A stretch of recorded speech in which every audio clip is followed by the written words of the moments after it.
ನಮಸ್ಕಾರ ಎಲ್ರಿಗೂ. ಮಿಕ್ಸ್ ಮಸಾಲ ಅಡುಗೆ ಮನೆಗೆ ಸ್ವಾಗತ ಸುಸ್ವಾಗತ. ಇವತ್ತಿನ ಒಂದು ರೆಸಿಪಿ ಏನಪ್ಪ ಅಂತ ಹೇಳಿದ್ರೆ ತಾಲಿಪಟ್ಟು ಮಾಡೋದು. ಅದು ಬರೀ ಅಕ್ಕಿ ಹಿಟ್ಟಿಂದ ಮತ್ತು ಸಬ್ಬಸಿಗೆ ಸೊಪ್ಪಿಂದ ಮಾಡೋದು ಯಾವ ರೀತಿ ಅಂತೇಳಿ ತೋರಿಸ್ಕೊಡ್ತೀನಿ. ಈ ರೀತಿ ಬರೀ ಅಕ್ಕಿ ಹಿಟ್ಟಿಂದ ಒಂದು ಸಾರಿ ನೀವು ಈ ರೀತಿ ತಾಲಿಪಟ್ಟು ಮಾಡಿ ನೋಡಿ, ತುಂಬ ರುಚಿಯಾಗಿ ಬರುತ್ತೆ. ಬೆಳಗ್ಗಿನ ಟೈಮು ತಿಂಡಿಗೆ ಇದು ತುಂಬ ಚೆನ್ನಾಗಿರುತ್ತೆ. ಇದ್ರ ಜೊತೆ ಕೊಬ್ಬರಿ ಚಟ್ನಿ ಇದ್ದರೆ ಇನ್ನೂ ಚೆನ್ನಾಗಿರುತ್ತೆ. ಒಂದು ಸಾರಿ ನೀವು ಮಾಡಿ ನೋಡಿ ಯಾವ ರೀತಿ ಬಂತು ಅಂತೇಳಿ ಕಮೆಂಟ್ ಮಾಡಿ. ಹಾಗೂ ಯಾರೆಲ್ಲ ನನ್ನ ಚಾನಲ್ಗೆ ಸಬ್ಸ್ಕ್ರೈಬ್ ಮಾಡಿದ್ದೀರ ಎಲ್ಲರಿಗೂ ಧನ್ಯವಾದಗಳು. ಹಾಗೂ ಯಾರು ಹಾಗೆ ನೋಡ್ತಾ ಇದ್ದೀರ ದಯವಿಟ್ಟು ಒಂದು ಸಬ್ಸ್ಕ್ರೈಬ್ ಮಾಡ್ಕೊಳ್ಳಿ, ಬೆಲ್ ಐಕನ್ ಕ್ಲಿಕ್ ಮಾಡಿ. ನಾನು ಯಾವುದೇ ವಿಡಿಯೋ ಅಪ್ಲೋಡ್ ಮಾಡಿದರೂ ಕೂಡ ಫಸ್ಟ್ ನಿಮಗೆ ಅದು ತಲುಪುತ್ತೆ. ಶೇರ್ ಮಾಡಿ, ಲೈಕ್ ಮಾಡಿ, ಸಬ್ಸ್ಕ್ರೈಬ್ ಮಾಡಿ ಫ್ರೆಂಡ್ಸ್. ಬನ್ನಿ ಇವತ್ತಿನ ಒಂದು ತಾಲಿಪಟ್ಟು ರೆಸಿಪಿಯನ್ನು ನಾವು ಸ್ಟಾರ್ಟ್ ಮಾಡೋಣ. ಮೊದಲಿಗೆ ಬೇಕಾದಂಥ ಪದಾರ್ಥಗಳು ಸಬ್ಬಸಿಗೆ ಸೊಪ್ಪು, ಅನಂತರ ಹಸಿ ಖಾರ, ಇದು ಮತ್ತು ಆಮೇಲೆ ಕ್ಯಾರೆಟು, ಈರುಳ್ಳಿ ಹೆಚ್ಕೊಂಡಿಟ್ಟಿದ್ದೀನಿ. ಮೊದಲಿಗೆ ಏನು ಮಾಡಬೇಕಪ್ಪ ಅಂತ ಹೇಳಿದ್ರೆ ಈ ಅಕ್ಕಿ ಹಿಟ್ಟನ್ನು ಸಾಣಿಸ್ಕೋಬೇಕು. ಅಕ್ಕಿ ಹಿಟ್ಟನ್ನು ಸಾಣಿಸ್ಕೊಂಡ್ಬಿಟ್ಟು ನೀರನ್ನು ಕಾಯ್ಲಿಕ್ಕೆ ಇಡಬೇಕು. ಒಲೆ ಮೇಲೆ ಬಿಸಿ ನೀರನ್ನೇ ಇದಕ್ಕೆ ಹಾಕೋಬೇಕು. ಹೆಚ್ಚಿಟ್ಕೊಂಡಿರ್ತಕ್ಕಂಥ ಈರುಳ್ಳಿ, ಕ್ಯಾರೆಟು ಮತ್ತು ಸಬ್ಬಸಿಗೆ ಸೊಪ್ಪನ್ನು ಏನು ಮಾಡಬೇಕಪ್ಪ ಅಂತ ಹೇಳಿದ್ರೆ ಈ ಹಿಟ್ಟಿನ ಜೊತೆ ಹಸಿ ಖಾರ ಮತ್ತು ಉಪ್ಪು ಇಷ್ಟನ್ನು ಏನು ಮಾಡ್ಬೇಕಪ್ಪ ಅಂತ ಹೇಳಿದ್ರೆ ಈ ಹಿಟ್ಟಿನೊಂದಿಗೆ ನಾವು ಏನು ಮಾಡಬೇಕು, ಮಿಕ್ಸ್ ಮಾಡ್ಕೋಬೇಕು. ಇದಕ್ಕೆ ನೋಡಿರಿ ಈ ರೀತಿ ಮಿಕ್ಸ್ ಮಾಡ್ಕೊಂಡ್ಬಿಟ್ಟು ಬಿಸಿನೀರೇನು ಕಾಯ್ಸೋಕ್ಕಿಟ್ಟಿದ್ವಲ್ಲ ಆ ಕಾದಿರ್ತಕ್ಕಂಥ ನೀರನ್ನು, ಬಿಸಿ ನೀರನ್ನು ನಾವೇನು ಮಾಡಬೇಕು, ಜಿಗೆ ಹಾಕ್ಕೋಬೇಕು. ರೊಟ್ಟಿಗೆ ಯಾವ ರೀತಿ ಹಾಕ್ಕೋತೀವಲ್ಲ ಅದೇ ರೀತಿ ನಾವು ಜಿಗೆ ಹಾಕ್ಕೋಬೇಕು. ಬರೀ ಅಕ್ಕಿ ಹಿಟ್ಟು ಮಾತ್ರ ಬಳಸ್ಕೊಂಡು ತಾಲಿಪಟ್ಟು ಮಾಡೋದಿದು. ಎಲ್ಲ ರೀತಿ ಹಿಟ್ಟನ್ನು ಯೂಸ್ ಮಾಡ್ಕೊಂಡು ಕೂಡ ಮಾಡ್ಬೋದು, ಬಟ್ ಈ ಅಕ್ಕಿ ಹಿಟ್ಟಿಂದ ಅಷ್ಟೇ ಕೂಡ ತುಂಬ ಚೆನ್ನಾಗಿ ಬರ್ತವೆ. ಆಮೇಲೆ ಇದು ಜಿಗೆ ಆಗುತ್ತಾ ಗಟ್ಟಿ ಆಗ್ತವ ಅನ್ನೋಂಗೂ ಇಲ್ಲ. ನಾವು ಯಾವ ರೀತಿ ಹಿಟ್ಟು ನಾದ್ಕೋತೀವಲ್ಲ ಅದ್ರ ಮೇಲೆ ಡಿಪೆಂಡ್ ಇರುತ್ತೆ. ಸ್ವಲ್ಪ ನೀರನ್ನು ಬಿಸಿನೀರಿಂದ ಜಿಗಿ ಹಾಕ್ಕೊಂಡು ಆಮೇಲೆ ಸ್ವಲ್ಪ ತಣ್ಣೀರನ್ನು ತೊಗೊಂಡು ನಾವು ಹಿಟ್ಟನ್ನು ಹದವಾಗಿ ನಾದ್ಕೊಂಡ್ರೆ ತುಂಬ ಚೆನ್ನಾಗಿರ್ತಕ್ಕಂಥ ತಾಲಿಪಟ್ಟು ಬರ್ತವೆ. ನೋಡಿರಿ ಈ ರೀತಿ ನಾವು ಹಿಟ್ಟನ್ನು ರೆಡಿ ಮಾಡಿ ಇಟ್ಕೋಬೇಕು. ಮೆತ್ತ ಸ್ವಲ್ಪ ಹಿಟ್ಟು ತಟ್ಲಿಕ್ಕೆ ಬರಬೇಕು, ಆ ರೀತಿ ಇರಬೇಕು. ಇದನ್ನು ಮಾಡಲಿಕ್ಕೆ ಒಂದೆರಡು ನಾನು ಆಯಿಲ್ ಪ್ಯಾಕೆಟನ್ನು ಏನು ಮಾಡಿದ್ದೀನಿ ಕಟ್ ಮಾಡಿ ಇಟ್ಕೊಂಡಿದ್ದೀನಿ. ಉಂಡೆ ಮಾಡಿಕೊಂಡು ಚಿಕ್ಕದಾಗಿ ಒಂದು ಉಂಡೆಯನ್ನು ಮಾಡಿಕೊಂಡು ನೋಡಿರಿ ಈ ರೀತಿ ಲಟ್ಟಿಸ್ಕೋತಾ ಇದ್ದೀನಿ. ಕೈಯಿಂದ ಕೂಡ ತಟ್ಕೋಬೋದು, ಬಟ್ ಈ ರೀತಿ ಮಾಡೋದ್ರಿಂದ ತುಂಬ ಫಾಸ್ಟ್ ಆಗುತ್ತೆ ನೋಡಿರಿ. ಆಮೇಲೆ ತುಂಬ ತೆಳ್ಳಗೂ ಕೂಡ ಬರ್ತಾವೆ, ದಪ್ಪ ಆಗೋದಿಲ್ಲ. ನಮ್ಮ ಮನೆಯಲ್ಲೆಲ್ಲ ತಾಲಿಪಟ್ಟು ತೆಳ್ಳಗೆ ಇರಬೇಕು, ದಪ್ಪ ಆದರೆ ತಿನ್ನೋದಿಲ್ಲ.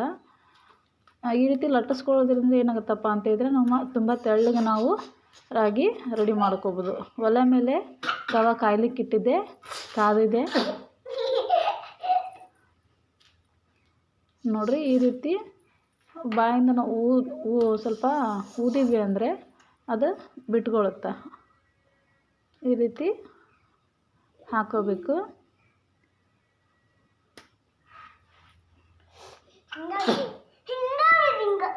ನೋಡಿ ಅದು ಬೇಯ್ತಾ ಇದೆ.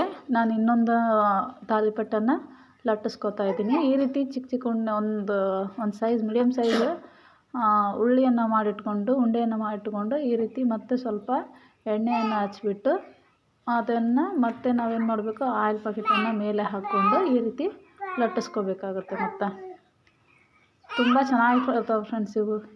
ಆಮೇಲೆ ತಿನ್ಲಿಕ್ಕೆ ಕೂಡ ತುಂಬ ಟೇಸ್ಟ್ ಇರುತ್ತೆ. ಸಬ್ಬಸಿಗೆ ಸೊಪ್ಪು ಹಾಕಿರ್ತೀವಲ್ವ, ಸಬ್ಬಸಿಗೆ ಸೊಪ್ಪು ಹಾಗೂ ಈರುಳ್ಳಿ, ಕ್ಯಾರೆಟು, ಉಪ್ಪು ಮತ್ತು ಖಾರ ಎಲ್ಲ ಹಾಕಿರ್ತೀವಲ್ವ, ತುಂಬ ಟೇಸ್ಟಾಗಿ ಬರುತ್ತೆ.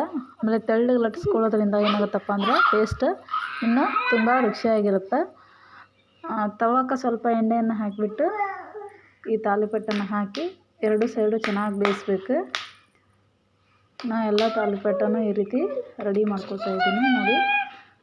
ನೋಡಿ ಈ ರೀತಿ ಬರುತ್ತೆ. ಎಲ್ಲ ಅಕ್ಕಿ ಹಿಟ್ಟು, ಎಲ್ಲ ಜೋಳದ ಹಿಟ್ಟು, ಗೋಧಿ ಹಿಟ್ಟು, ಅನಂತರ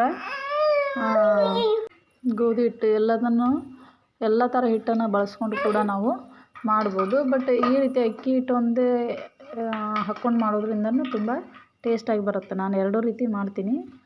ಸ್ವಲ್ಪ ಇದೇ ರೀತಿ ಮಾಡೋದು ತುಂಬ ಜಾಸ್ತಿ. ಒಂದು ಸಾರಿ ನೀವು ಟ್ರೈ ಮಾಡಿ ನೋಡಿ, ನಿಮಗೂ ಕೂಡ ಗೊತ್ತಾಗುತ್ತೆ ಯಾವ ರೀತಿ ಬರುತ್ತೆ ಅಂಥೇಳಿ.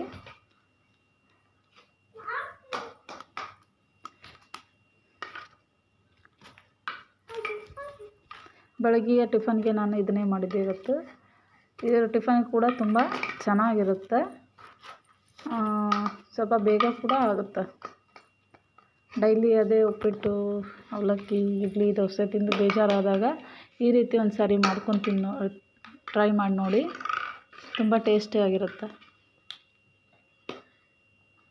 ನೋಡಿ, ಇದೇ ರೀತಿ ನಾನು ಎಲ್ಲ ಉಳ್ಳೆಗಳನ್ನು ಲಟ್ಟಿಸ್ಕೊಂಡ್ಬಿಟ್ಟು ರೆಡಿ ಮಾಡ್ಕೊತಿದ್ದೀನಿ. ನೋಡಿ, ಎರಡು ಸೈಡು ನಾವು ಕೂಡ ಚೆನ್ನಾಗಿ ಸ್ವಲ್ಪ ಬೇಯಿಸ್ಬೇಕಾಗುತ್ತೆ. ಈ ರೀತಿ ಹಾಕಿದ ಮೇಲೆ ಸ್ವಲ್ಪ ಸುತ್ತಲೂ ಈ ರೀತಿ ಎಣ್ಣೆಯನ್ನು ಹಾಕಬೇಕು.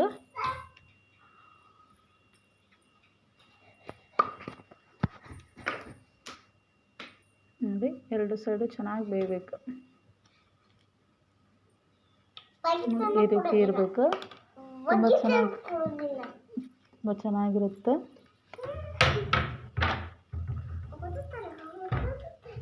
ಇದ್ರ ಜೊತೆ ಕಾಯಿ ಚಟ್ನಿ ಇರಬೇಕು. ತುಂಬ ಟೇಸ್ಟಾಗಿರುತ್ತೆ ಫ್ರೆಂಡ್ಸ್. ಆಮೇಲೆ ಹೊಟ್ಟೆ ಕೂಡ ತುಂಬುತ್ತೆ. ನೋಡಿ,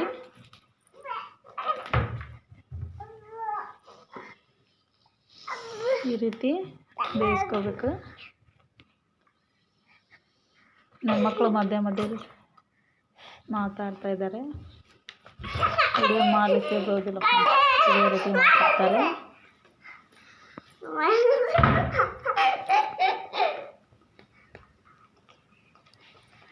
ನೋಡ್ತಾ ಇದ್ದೀನಿ, ಬಿಸಿ ಬಿಸಿಯಾಗಿದ್ದರೆ ತಿಂತಾ ಇದ್ದರೆ ತುಂಬ ಚೆನ್ನಾಗಿರುತ್ತೆ.